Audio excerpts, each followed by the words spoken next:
कि जीने की तरफ देख न मरने की तरफ देख, जब चोट लगे दिल पे तो मदीने की तरफ देख। सुभान अल्लाह, सुभान अल्लाह। जब चोट लगे दिल पे तो मदीने की तरफ देख।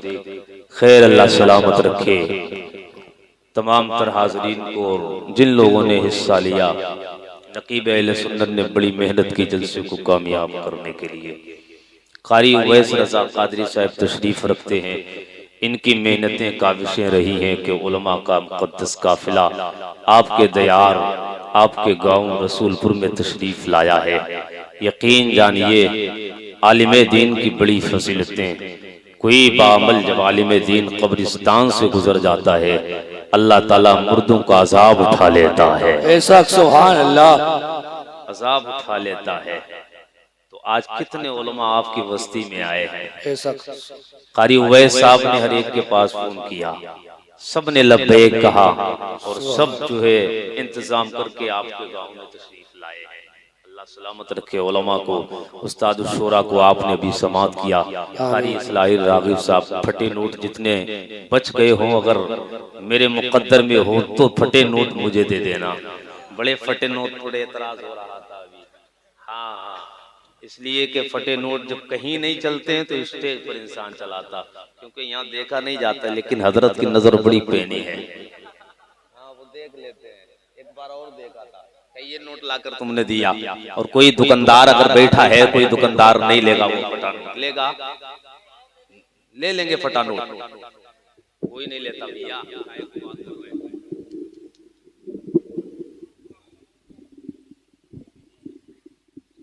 और मेरी बाई जानिब कारी मुस्तकीम रजा कादरी इमाम आज़ाद नगर, वो भी तशरीफ लाए हैं। और बेहतरीन सनागर जनाब मोहतरम मौलाना ज़ीशान रजा कादरी, आपने समात किया। थोड़ी देर मुझे बर्दाश्त कर ले, बात अच्छी लगे तो ठीक है, वरना अपनी जगह ले लूंगा। नहमदुहु व नसल्ली व नसल्लिमु अला रसूलिहिल करीम, अम्मा बाद, फ़ौज़ बिल्लाहि मिनश शैतानिर रजीम, बिस्मिल्लाहिर रहमानिर रहीम। लक़द काना लकुम फ़ी रसूलिल्लाहि उस्वतुन हसना, आमन्तु बिल्लाहि सदक़ल्लाहुल अज़ीम व सदक़ा रसूलुहुन नबियुल अमीनुल मतीनुल मोइनुल करीम, व नहनु अला ज़ालिका लमिनश शाहिदीन व शाकिरीन वल्हम्दुलिल्लाहि रब्बिल आलमीन। ज़मीनो ज़मा तुम्हारे लिए, मकीनो मका तुम्हारे लिए, चुनीनो चुना तुम्हारे लिए, बने दो जहां तुम्हारे लिए। सुभान अल्लाह, दहन में ज़बान तुम्हारे लिए, बदन में है जान तुम्हारे लिए, हमारे यहाँ तुम्हारे लिए, उठेंगे वहाँ तुम्हारे लिए। सुभान अल्लाह, सबा वो चले के बाग फले, वो फूल खिले के दिन हो भले, लिवा के तले सना में खुले, रजा की ज़बा तो तुम्हारे लिए। सुभान अल्लाह, सुभान अल्लाह। दरूद पाक पढ़ें सल्लल्लाहु अलैहि नबी अल्लाहुम्मा सल्ली अलैहि व बारिक वसल्लम। सलातु सलामुन अलैका या रसूलल्लाह सल्लल्लाहु ताला अलैहि वसल्लम। गाँव बड़ा प्यारा है, आबादी बड़ी अच्छी है, लोग बड़े अच्छे हैं, और जिसकी जबान पर मुस्तफ़ा की तारीफ होती वो लोग अच्छे होते हैं, नबी का जिक्र होता है वो लोग अच्छे होते हैं। गांव में आया, बड़ी इज्जत दी। अल्लाह सलामत रखे आप सबको। आपकी नजरों में भी ये गांव प्यारा है। कोई किसी को पसंद, कोई किसी को पसंद, कोई किसी गांव का फॉलोवर है, कोई किसी गांव को पसंद करता है, कोई किसी कारी साहिब को पसंद करता है। फुला कारी साहिब बड़े अच्छे हैं, फुला खतीब बड़ा अच्छा है, फुला मुफ्ती बड़ा अच्छा है। ये दुनिया का मिजाज है।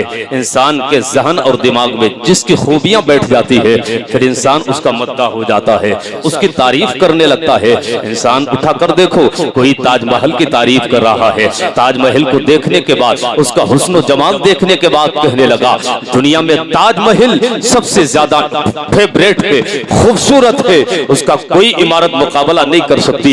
दुनिया के अंदर कुतुब मीनार है। जिन लोगों ने कुतुब मीनार देखा है वो लोग कहते हैं कुतुब मीनार बड़ा आला है, कुतुब मीनार बड़ा अफजल है। किसी ने लखनऊ की शाम देखी है, किसी ने बनारस की सुबह देखी है, किसी ने लखनऊ के बाजार देखे हैं। नई नई आदमी अपने एतबार से कहता है कि दिल्ली का मार्केट बड़ा अच्छा है, मुंबई का मार्केट बड़ा अच्छा है, दुबई की एरिया बड़ी अच्छी है, ईरान की मंजिलें बड़ी अच्छी है। ये दुनिया का मिजाज है। और दुनियादार लोग हैं जो कहते हैं ताजमहल खूबसूरत, आगरा का लाल किला बेहतर है। लेकिन बारे वाह बरेली के कलंदर, तूने बरेली के धरती से बैठकर आगरा के ताजमहल को आला करार नहीं दिया है, कुतुब मीनार को अफसल करार नहीं दिया है, दुनिया के किसी इमारत को अफसल आला नहीं बताया, न किसी हाकिम को कहा है ये आला है वो अफसल है। जब उसकी ज़बान खुलती है तो कहता है सबसे आला मौला हमारा नबी, सबसे बाला बवाला हमारा नबी, खल्क से औलिया, औलिया से रसूल और रसूलों से आला हमारा। नारे तकबीर, नारे रिसालत, मसलक आला हजरत। पावर बढ़ाया जाए। अच्छा माशाअल्लाह। अच्छा बैठे भैया। सुभान अल्लाह, सुभान अल्लाह। खल्क से औलिया, औलिया से रसूल और रसूलों से आला हमारा नबी। कौन अहमद रजा है जिनकी रग रग में मुस्तफा का इश्क बसा था। चलते थे तो नबी की अदा में, सुभान अल्लाह। मुस्तफा का चलना कैसा, लेटते तो नबी की यादों में लेटते हैं, और ऐसा जिस्म बनाते हैं जिस तरीके से लफ्ज मोहम्मद होता है, ये अदा थी लेटने की अहमद रजा की। अल्लाह अकबर। अहमद रजा का हाल ये है, किसी दुनिया की तारीफ करने के लिए मेरा अहमद रजा नहीं आया था, अपने नबी की तारीफ और कसीदे पढ़ने के लिए आया था। तुझे बताऊं, आज अगर हमारा कॉन्टेक्ट प्रधान से होता है तो प्रधान की हम घर में बैठकर तारीफ करने लगते हैं। प्रधान बड़ा अच्छा है, प्रधान बड़ा निराला है, उसके कसीदे हम घर में बैठकर पढ़ते हैं। अगर विधायक से हमारा कॉन्टेक्ट हो जाता है, फिर विधायक के कसीदे पढ़े जाते हैं, बीवी बच्चे बैठे हुए, विधायक बड़ा अच्छा है, इसने काम बड़े कराए, क्योंकि तेरा विकास हो रहा है ना, इसलिए विधायक विधायक की तारीफ किया जा रहा कि विधायक अच्छा। सांसद से कॉन्टेक्ट बना, सांसद बड़ा अच्छा, हर एक की तारीफ करने लगा। हाकिम से अगर हो गया, प्रधानमंत्री से मोदी मोदी जिंदाबाद, मोदी मोदी जिंदाबाद। सपा वालों से हो गया तो सपा के नारे, और बसपा वालों से हो गया तो बसपा के नारे। अरे मैंने देखा झंडा उठाए उठे नादान आवारा लड़के बसपा के पीछे घूम रहे हैं। जीतेगा भाई जीतेगा, हाथी वाला जीतेगा, जीतेगा भाई जीतेगा, सपा वाला जीतेगा, जीतेगा भाई जीतेगा, हाथ वाला जीतेगा, जीतेगा भाई जीतेगा, कमल वाला जीतेगा। ये नारे हैं ये सिर्फ दुनिया हासिल करने के लिए। लेकिन बारे वाह, बरेली के कलंदर जब हाकिम ने कहा था अहमद रजा मेरी शान में कसीदे पढ़, अहमद रजा मेरी शान में तारीफ कर, तुझे नजराना देंगे, तोहफे देंगे, दौलत देंगे, रुपया देंगे, डॉलर देंगे। अहमद रजा ने कहा था ओ दुनिया के हाकिमों सुनो, ये ज़बान भी नबी के लिए, ये दिल भी नबी के लिए, और फरमाया था क्यों करूं मदह अहले दुबर रजा, बड़े इस बला में मेरी बला, मैं गदा हूं अपने करीब का, मेरा दीन पार है। सुभान अल्लाह, सुभान अल्लाह, सुभान अल्लाह। बेशक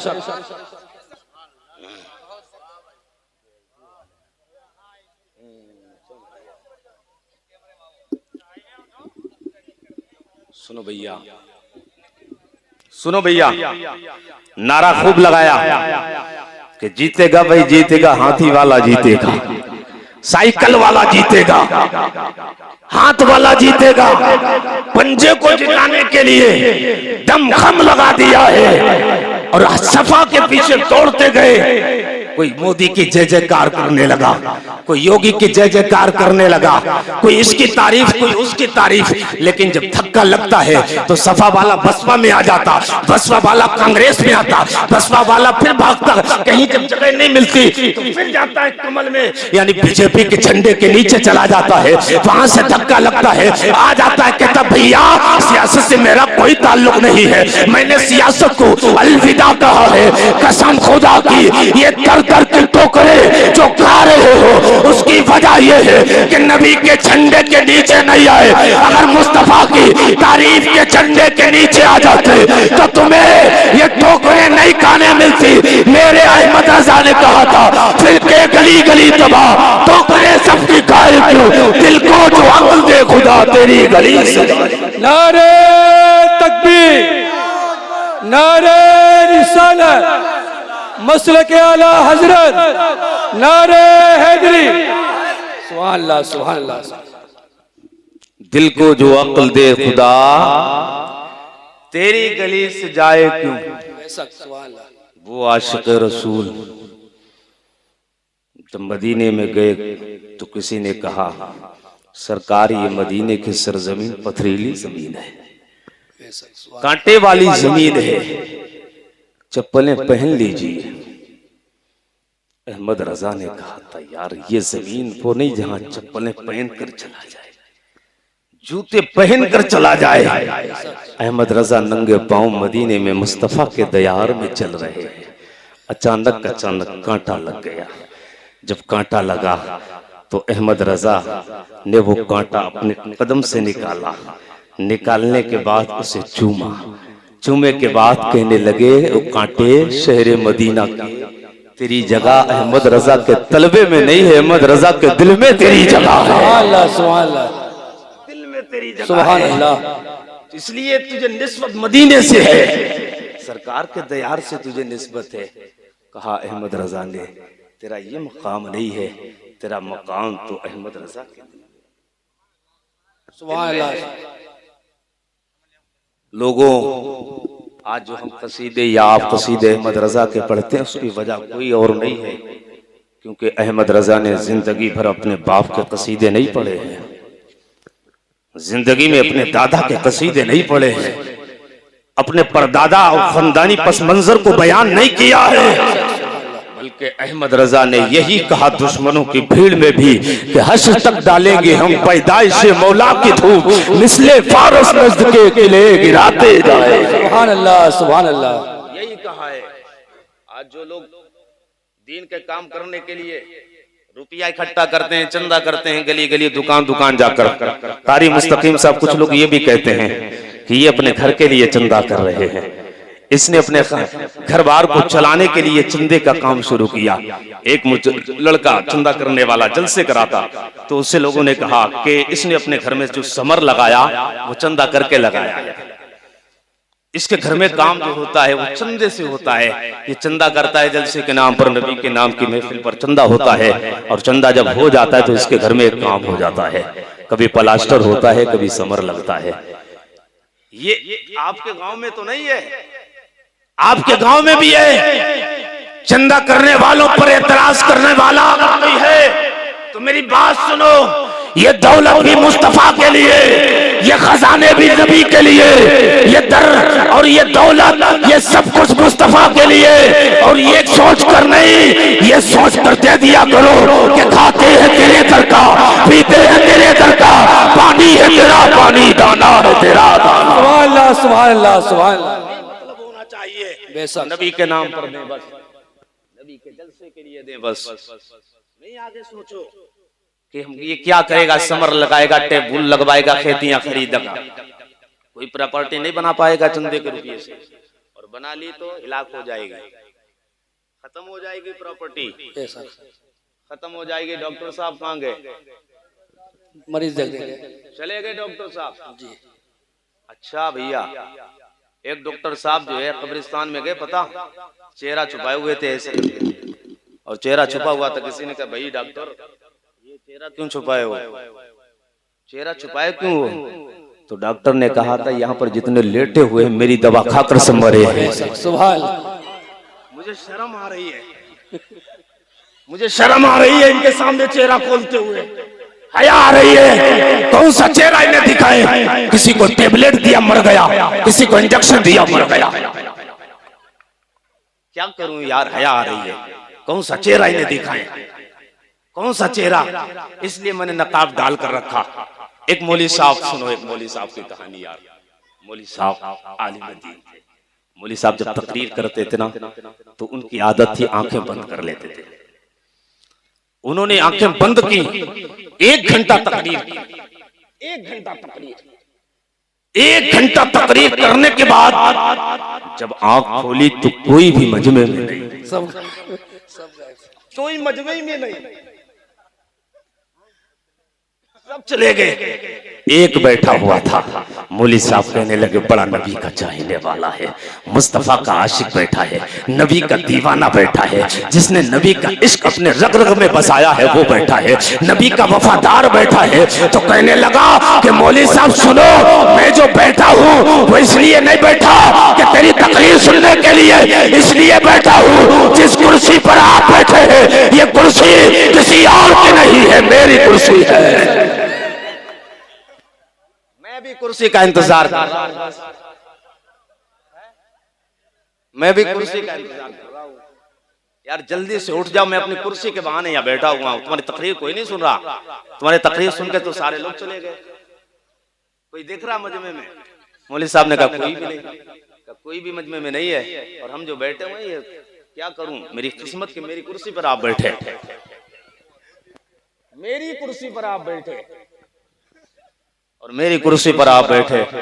यार आप अपनी कुर्सी का इंतजाम करता ना आदमी, कि कहीं रह गई रात में चोर उठा कर ले गए।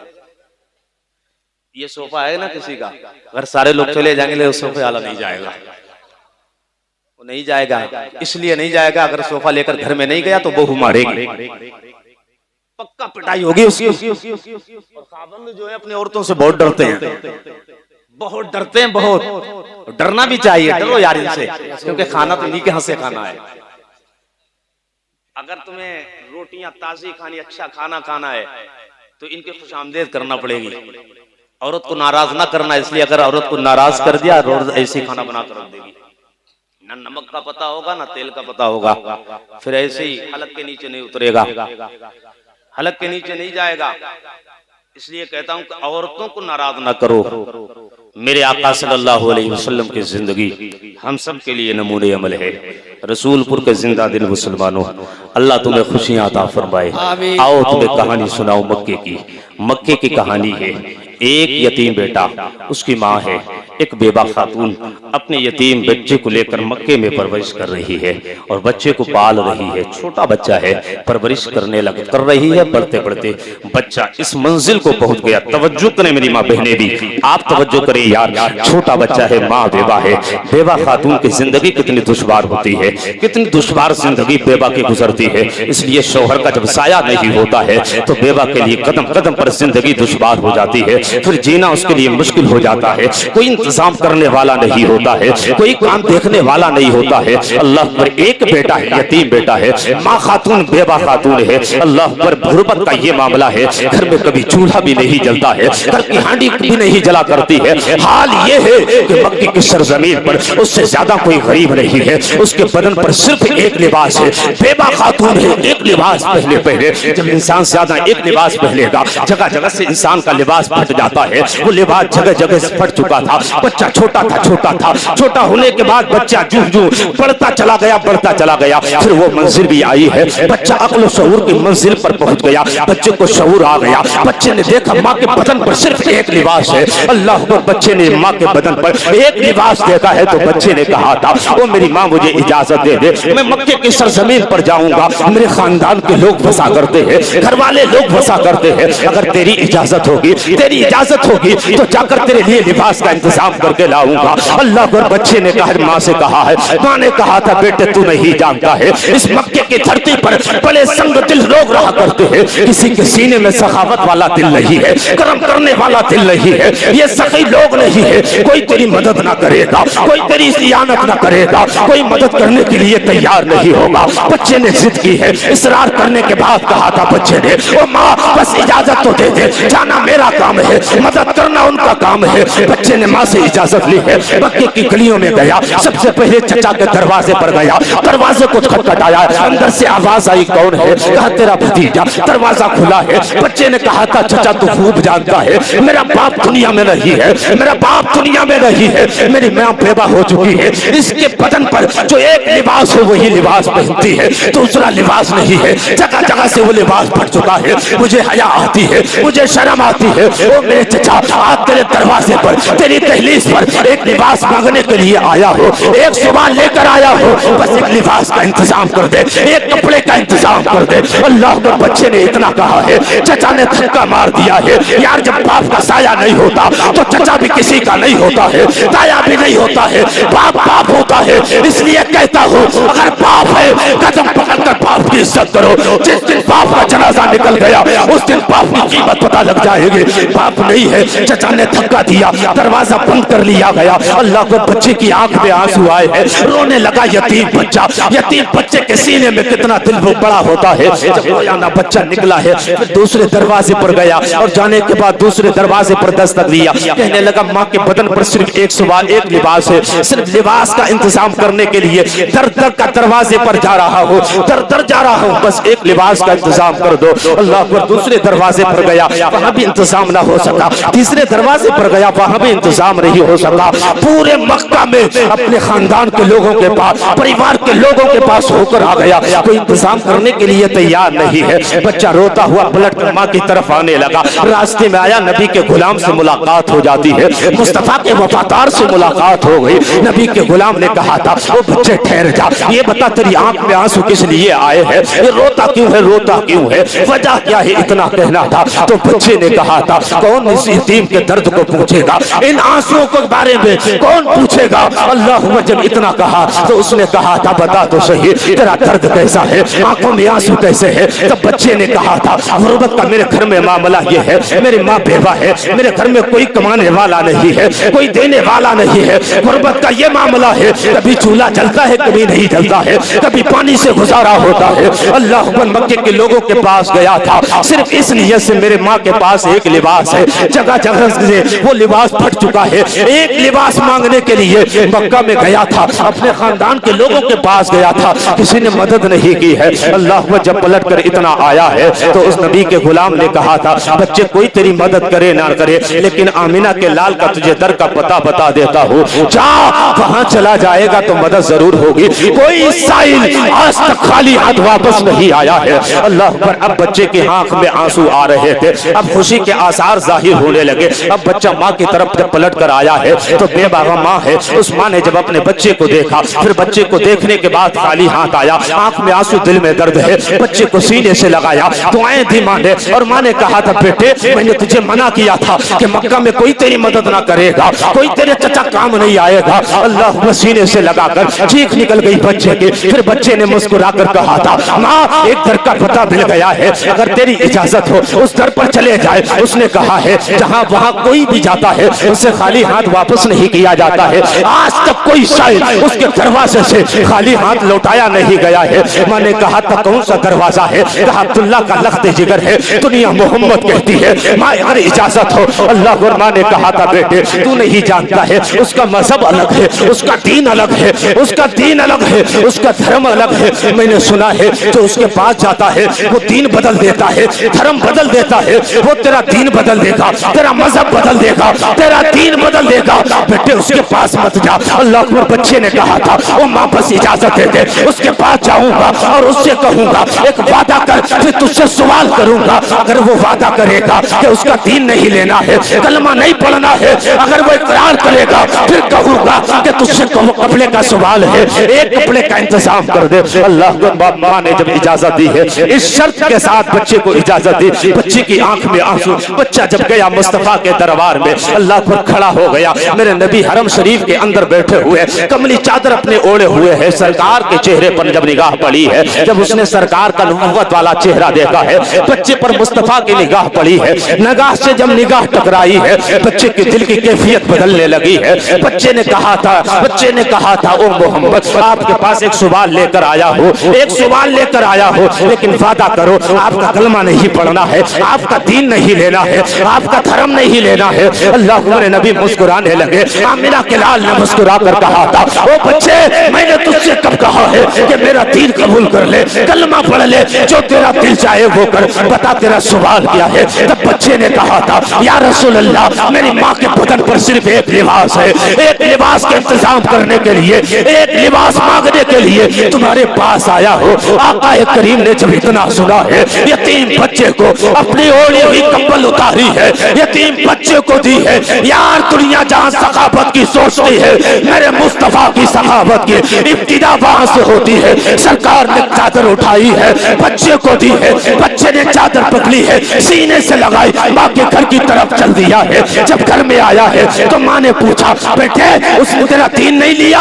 बच्चे ने कहा था उसने दीन के बारे में पूछा नहीं है, उसने दीन नहीं लिया, अपना कलमा नहीं पढ़ाया है। तब माँ ने कहा था, ओ बेटे चल, ये एहसान फरामोशी होगी जिसने तेरा मजहब पूछे बगैर तेरी मदद की है। जा उसका कलमा पढ़कर इस्लाम में दाखिल हो जा। अल्लाह अकबर। बच्चे ने माँ को साथ लिया है, बच्चा भी साथ आता है, माँ भी साथ आ रही है। अल्लाह अकबर। माँ बेटे जब साथ आए हैं सरकार की बारगाह में, सरकार ने कहा था, ओ बेटे अब क्या लेने के लिए आया है? बच्चे की माँ ने कहा था, कुछ लेने के लिए नहीं आया हो, बल्कि इतना एहसान चादर देकर ना कर, कलमा पढ़ा दे, इस्लाम में दाखिल कर दे। मुस्तफा की निगाह पड़ी है, दिल की दुनिया बदलती है। किसी शायर ने कहा है, जुल्फ देखी है कि नजरों ने घटा देखी है, लुट गया जिसने मोहम्मद की अदा देखी। नारे तकबीर, नारे रिसालत, मसलके आला हजरत, नारे तकबीर। सुभान अल्लाह, सुभान अल्लाह।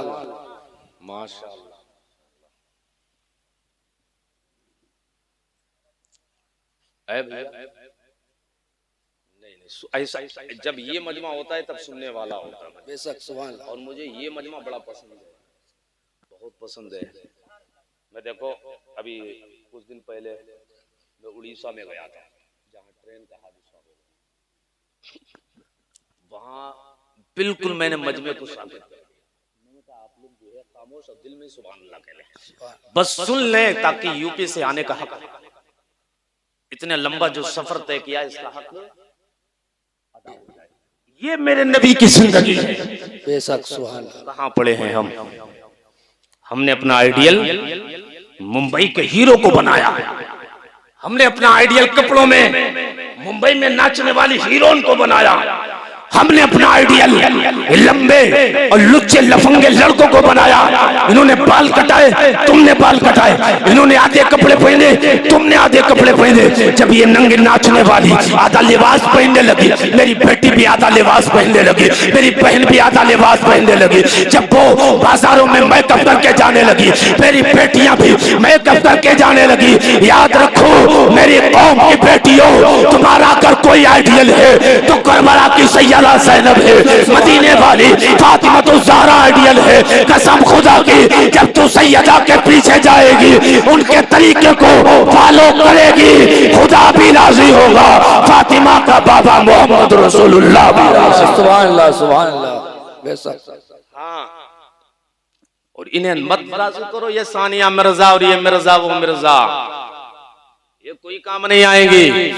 सुभान अल्लाह। सर्दी के दिनों में हजरत, सर्दी के दिनों में औरत जा रही है, न सूटर न कुछ, लिबास पहने हुए, लिबास पहन के चटकीला जा रही है, चाहे ठंड से मर जाए ठंड से, लेकिन लिबास नहीं छोड़ रही। क्यों? ये 10,000 का लिबास कौन देखेगा? कौन देखेगा? 5,000 का खरीद कर लाए, जान निकल जाए उसकी, लेकिन बदन को छुपाए नहीं है दिखाने के लिए। यार ये दुनिया वाले देखेंगे कैसे, कैसे तारीफ करेंगे, फलां की बेटी ऐसा लिबास पहने है, फलां की बीबी ये लिबास पहने है। मेरी बहनों तवज्जो करें, आप कहां जा रहे हैं? आप दीन समझे, आप मेरे नबी की बेटी फातिमा तो ज़हरा की जिंदगी पढ़े, करबला के सैयदा ज़ैनब की जिंदगी पढ़े। करबला की सैयदा ज़ैनब है, मदीने की सरजमीन है, अली का घर है, फातिमा का घर है। 4 साल की उम्र है सैयदा ज़ैनब की। कितनी? 4 साल। अपनी बेटियों को नाचने वाला ना बनाओ। बच्चा जब छोटा होता, बेटा नाच कर दिखा दे, कूद कर दिखा, गाना गा कर दिखा, बेटा गाना आज गाएगा गाना, फिर गाने में जो सुन के आएगा, जो उस पर गाने का रंग चढ़ेगा, जब जवान होगा तो गाने का सारा धुन तेरा जैसा धुन सुना है ना, उसी धुन के साथ मारेगा। फिर कहते हैं यार ये बच्चा बड़ा कमीना मेरा हो गया। मौलवी साहब तावीज, पूरे मौलवी को लटका लेना, कोई तावीज काम नहीं करेगा, कोई तावीज काम नहीं करेगा। टीवियां चल रही है, सामने माँ भी बैठी है, बच्चियां भी बैठी हैं, बेटा भी बैठा है। न बेटे को गैरत आती है, न बाप को गैरत आ रही है। सामने सीरियल ड्रामे हो रहे हैं, नंगी नंगी तस्वीरें सामने टीवी पर आ रही है। न बेटी को हया, न बाप को हया। शादी हाल में बाप भी खड़ा है, भाई भी खड़ा है, बेटा भी खड़ा है, सामने बहन खड़ी है। एक औरत आई, बड़ी सज के आई, सारी नजरें उठी उसी औरत की तरफ, देखने लगी। वो औरत अपने दिल में खुश हुई कि किसी को कोई नहीं देखता, सारी नजरें मेरी तरफ झुक चुकी है। तुझे पता नहीं है, ये नजरें किसी और की नजरें नहीं, ये शैतान की नजरें झुकी है। शैतान की निगाहें तेरी तरफ झुकी है। बेशक बेशक। कहने का मतलब ना बेटे को हया आ रही है वहां पर, न बाप को हया आ रही है। जब यही बेटियां गलत कदम उठाती हैं तब बाप भी रोता है, बेटी कौन सी खता हो गई परवरिश में। भाई भी कहता है, बेटी बहन ये तो बता दे, जब तूने फरमाइश की थी मैंने तेरे लिए 2000 का लिबास लाया था, जब तूने कहा था कि मुझे खाने को चाट पकोड़े चाहिए, मिर्ची चाहिए, तो मैंने बाजार जाकर रात में तेरे लिए लेकर आया था। बाप भी कहता है, बेटी जब तू बीमार पड़ गई थी, ए बेटी जब तू बीमार पड़ चुकी थी ना, जब डॉक्टरों ने लाइलाज तुझे करार दे दिया था, लेकिन तेरे बाप ने हिम्मत नहीं हारी, बेटी तुझे उठाया, सीने से लगाया, एक दरवाजे पर गया, डॉक्टरों ने लाइलाज करार दिया, फिर दूसरे दरवाजे पर गया, बेटी मेरे जेब में पैसे खत्म हो चुके थे, मैं बस्ती में लोगों के पास भीख के तौर पर मांगने के लिए गया था। बेटी पता तो सही कौन सी खता हो चुकी थी, कौन सी गलती हो चुकी थी, जो आज तूने ये दर्द दिखाया है। फिर समाज के अंदर वो बाप जीने के लायक नहीं रहता, जीते जी मर जाता है वो बाप जिसकी बेटी गलत कदम उठाती है, वो भाई जिसकी बहन गलत कदम उठाती है। वो बेटियों, सैयदा ज़ैनब की पैरोकारों सुनो, तुम ऐसा अगर वक्त आ जाए तो ऐसे वक्त में जान देना गवारा करना, मुस्तफा की शरीयत के साथ खिलवाड़ करना गवारा। सुभान अल्लाह सुभान अल्लाह। जान दे देना, जान दे देना। जब एक बेटी के साथ लफंगे लड़के पड़े थे और कहा था जय श्री राम का नारा लगाओ, उस बेटी जली नहीं थी, उस बेटी ने कहा था नारे तकबीर अल्लाह अकबर, और नारे तकबीर की सदा ने कुफ्र का कलेजा को पार किया। सुभान अल्लाह सुभान अल्लाह। बात कर रहा था 4 साल की सैयदा ज़ैनब, मदीने की सरजमीन, 4 साल की सैयदा ज़ैनब है यार। सिखाओ तो अपनी बच्चियों, दर्श दो अपनी बच्चियों को, सिखाओ बच्चियों, तुम्हारा दीन ये है और तुम्हारी खूबसूरती पर्दे में है, घर की 4 दीवारी में है। जो सोना होता है ना, किसी को धोखा सोना गली कूचों में डाल दे, और घर का कचरा कहां डाला जाता है? बाहर, यानी कचरा वहां, लेकिन हीरा है तो सेब अलमारी के अंदर, सोना है सेब अलमारी के अंदर। मेरी कौम की बेटियां और बहनें ये हीरे और सोने की तरह है, कूड़े की तरह नहीं है, जहां चाहो उठे उठाकर डाल दो। बेशक सुभान अल्लाह। सोने की तरह है। सेब रखो, अलमारियों में रखो, कैद रखो, और कैद तुम नहीं होगी। तुम जब कैद होगी तो तुम्हारा कैरेक्टर, तुम्हारा वकार, तुम्हारी इज्जत सब सलामत रहेगी। बेशक। 4 साल की सैयदा ज़ैनब है, 4 साल की। नारे तकबीर, नारे रिसालत, मसलके आला हजरत हजरत अल्लामा मौलाना मुफ्ती शमशाद अहमद चतुर्वेदी, नारे तकबीर, नारे।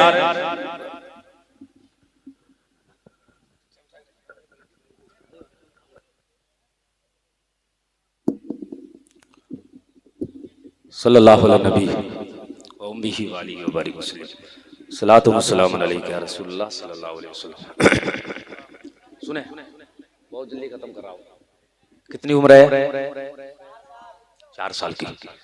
बेटियों को छोटा मत समझो कि बेटी छोटी है तो पैंट पहना दिया, बेटी छोटी है तो गाना सुनाना, बेटी छोटी है तो टीवी और ड्रामे सीरियल उसको दिखाया सामने बैठकर। बेटी को छोटी नहीं, जो बच्चा सीखता है वही बड़े होकर उसके अंदर, उसके दिलो दिमाग में वही चीजें बैठ जाती है। सुन, 4 साल की है बेटी सैयदा ज़ैनब, अली की शहजादी फातिमा की बेटी है, 4 साल की है, कुरान की तिलावत कर रही है, कुरान पढ़ रही है, सामने कुरान खुला हुआ, दुपट्टा सर के ऊपर पड़ा हुआ है। अल्लाह अकबर, कुरान पढ़ती गई। अचानक सैयदा का दुपट्टा सर से नीचे आ गया। जब सर से नीचे आया ना तो आगे बढ़ी सैयदा ज़ैनब मखदूम कायनात सैयदा फातिमा ज़हरा आगे बढ़ी। बढ़ने के बाद कहा था, बेटी ये जो तेरा दुपट्टा है ये नीचे नहीं आना चाहिए, अगर ये नीचे आ गया ना तो नाना मुस्तफ़ा नाराज हो जाएंगे। अल्लाह अकबर। सैयदा जब कुरान पढ़ रही थी, इतनी बात सुनी, आंख में आंसू आ गए, रोने लगी सैयदा ज़ैनब। अली की बेटी फातिमा की लख्त जिगर रोने लगी, रोकर कहती है, माँ एक बार नाना से कह दे, इस बार माफ कर दे। अब सैयदा जिंदगी गुजार लेगी लेकिन कभी पर्दा नहीं छोड़ेगी। अल्लाह अकबर। करबला की धरती में भी यही सैयदा ज़ैनब गई है, मदीने में जिंदगी गुजारी, मक्के में आई है, मक्के से फिर जब करबला में गई, पूरी जिंदगी उठाकर देख लो सैयदा ज़ैनब की। खेमे तो जलाए गए, दुपट्टे छीने गए, घोड़ों पर सवार किया गया। सैयदा ज़ैनब का जब दुपट्टा छीना गया तो इसी सैयदा ज़ैनब ने अपने बालों को आगे किया था और आगे करने के बाद दुनिया की बेटियों को पैगाम दिया था, वक्त कैसा भी आ जाए कुरान को नहीं छोड़ना, वक्त कैसा भी आ जाए जाना की शरीयत से अलग नहीं जाना है, कुरान सुन्नत के मुताबिक जिंदगी गुजारना है। मेरी कौम की बेटियों, कुरान के मुताबिक अगर जियोगी, नबी की हदीस के मुताबिक जियोगी, आज भी तुम्हें वकार मिलेगा, आज भी इज्जतें मिलेगी। तुम्हारा वकार और तुम्हारी इज्जत ये सबसे बड़ा सरमाया है। आज जो इज्जतें लुट रही है, क्या समझते हो सर तुम्हारा झुकता है? नहीं यार, पूरी कौम मुस्लिम का सर झुकता है। आज पूरी कौम रो रही है, उलमा ये जगह जगह तकरीरें कर रहे हैं, इनके चेहरे पर जो नदाबत सफर करते हैं, लोग देखते हैं यार इसी कौम की बेटियां, जिस कौम के ये रहनुमा है, जिस कौम के ये मुक्तदा है, इन्हीं कौम की बेटियां आज खैरों के साथ आ रही है। याद रखो, हर बाप से पूछा जाएगा उसकी औलाद के बारे में, हर जिम्मेदार से पूछा जाएगा उसकी औलाद के बारे में। अगर तुम्हारे मातहत तुम्हारी औलाद जिंदगी गुजार रही है, तुमसे पूछा जाएगा क्या परवरिश की है। तुम तो दुकान बंद करके जो आए ना 11 बजे रात में, बेटी कहाँ सो रही है, हाथ में मोबाइल है क्या है, इसके कॉन्टेक्ट कितने हैं, नंबर कितने हैं, कभी जांच पड़ताल नहीं करते हो। कंट्रोल करो, नजर रखो। जब नजर रखोगे बेटियों के आने जाने पर, देखोगे इनकी तालीम कहाँ है, आने जाने में ये रुकती कहाँ है, आने का टाइम क्या, जाने का टाइम क्या। कभी साथ जाया करो और आने जाने के टाइम पर नजर रखो, ताकि ये बेटियां तुम्हारे नजर के आईने में रहे, तुम्हारे कैमरे में रहे। और जब तुम्हारे कैमरे में बेटियां रहेंगी तो बेटियां जल्दी गलत कदम नहीं।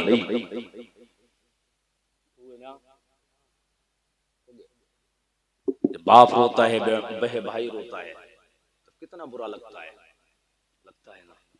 हाँ, इसलिए अभी वक्त है। मैं तो यार बारह कहता हूँ कि दिल के फफूले चल उठे, सीने के दाग से घर को आग लग गई, घर के जलाल से। मत कहो अमेरिका ने आकर लूटा, ना यहूदियों ने आकर हमें लूटा, ना ईसाइयों ने आकर लूटा। कौन था हमारी बेटियों के बदन पर आधा लिबास पहनाने वाला? कौन था? बाप था ना, जब मार्केट में फैशनेबल के तौर पर नया लिबास आया, आधा लिबास दिलाने वाला ये घर का बाप जिम्मेदार है, भाई जिम्मेदार है, कोई और जिम्मेदार नहीं है। लेकिन हम किसी के सर पे इस जिम्मेदारी का ठेकरा फोड़ देते हैं और कहते हैं अमेरिका ने लूट लिया इस्लाम को, ईरान ने लूट लिया इस्लाम को, रोम ने लूट लिया इस्लाम को। मैं बारहा कहता हूँ कि दिल के फफोले चल उठे, सीने के दाग से घर को आग लग गई, घर के चराग से। अल्लाह करीम की बारगाह में दुआ करते हैं, मौला मेरे बोलने में जो खताएं हो गए अपने करम से माफ फरमा। अस्तगफिरुल्लाह रब्बी मिन कुल्ली ज़ंबि व अतूबु इलैहि, ला इलाहा इल्लल्लाह मुहम्मदुर रसूलुल्लाह सल्लल्लाहु तआला अलैहि वसल्लम।